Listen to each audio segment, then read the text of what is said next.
رأيك ايه في الفضائيات والاعلام المصري وهو بيحتفل بقاتل السادات عبود الزمر؟ هل شايف ان ده منطق ان احنا نحتفل بقاتل رئيس جاب لنا الانتصار والسلام على ايده؟ انحطاط. السؤال اللي بعده.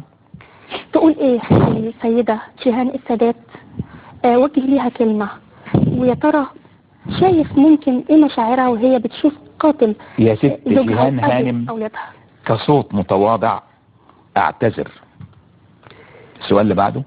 توجه كلمة للإعلام المصري اللي بيحتفل بقاتل السادات عبود الزمر.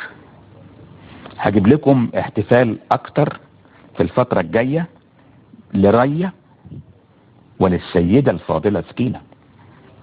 يبقى ريا وسكينة هم اللي جايين في السكة للاحتفال بذكراهم، وتبدأ الاحتفال من اسكندرية حيث مقر اقامتهم. في وجهة نظرك اي نهاية كانت افضل؟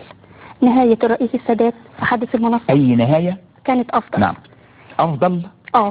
في وجهة نظرك حادث السادات واغتياله في حادث المنصة، ولا نهاية رئيس السابق مبارك واجباره على التنحي بسبب الفساد اللي اكتشفناه مؤخرا؟ تنحي الرئيس مبارك جنب مصر بلاوي القذافي.